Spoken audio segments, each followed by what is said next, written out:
il y aura une décision de justice. Je ne sais pas quelle va être la décision qui va être prise, mais sinon j'ai déjà demandé à la ministre de l'Intérieur et à la ministre de la Culture de prendre un certain nombre de dispositions. J'ai déjà également saisi le CSA. Alors on me dit le CSA n'est pas habilité, n'est pas compétent.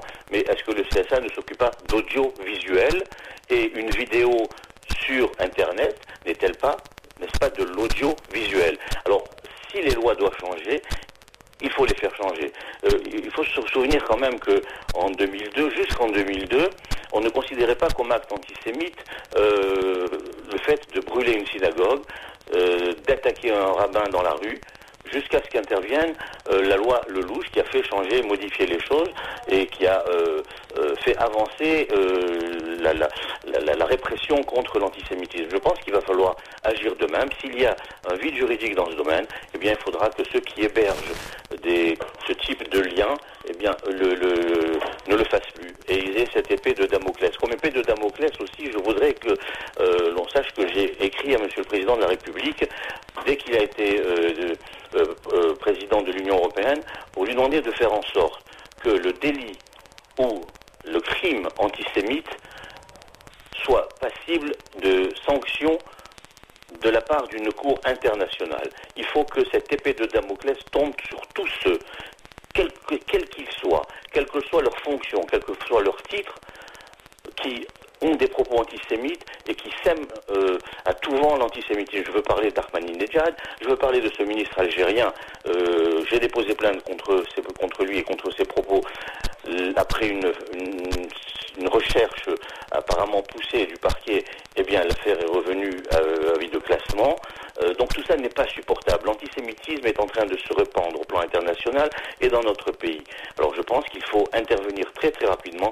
Il appartient aux autorités de l'État, comme elles l'ont fait au début des années 2002, eh bien, d'intervenir auprès de ceux qui gèrent la toile et Internet pour que les Juifs ne soient plus pris à partie de la sorte. Alors c'est une vidéo qui a été diffusée également sur un autre site de partage, un site américain, cette fois-ci YouTube. Vous avez également porté plainte contre YouTube? Alors, nous sommes sur le point de le faire. Alors effectivement, YouTube, eux, sont hébergés aux États-Unis. Alors évidemment, je vais joindre des responsables aux États-Unis pour voir de quelles mesures on peut prendre, parce qu'il y a une liberté totale, excessive là-bas. Et il va bien falloir que, pour ce qui concerne l'antisémitisme, nous fassions cesser les choses. Aujourd'hui, nos coreligionnaires, Victor, sont en danger. Il y a eu à Gagny une dizaine de voitures qui ont été taguées, appartenant à des juifs, qui ont été taguées dans la nuit de vendredi à samedi dernier. À Ajaccio, nous l'avons déjà dit, il y a eu le 18 juin des tags antisémites juifs et galpous tout le long de la grande avenue d'Ajaccio.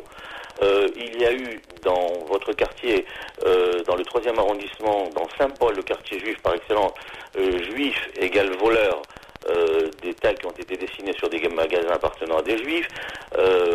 Alors donc je crois que cela doit cesser. Samy, vous dites que la France a récemment été le théâtre de plusieurs actions antisémites. Peut-être de nouvelles informations. C'est une Chinoise et sa fille finalement qui vendaient à Paris des débardeurs portant des inscriptions antisémites. Oui, effectivement. Alors, elles ont été mises sous contrôle judiciaire. Elles prétendent que ceux qui ont vendu ces t-shirts étaient des gens qui passaient.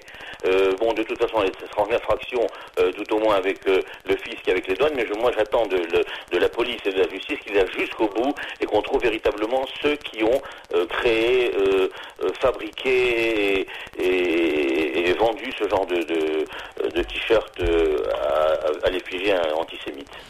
Eh bien, merci Samy Gozlan pour votre réaction et toutes ces explications. À très bientôt. Au revoir.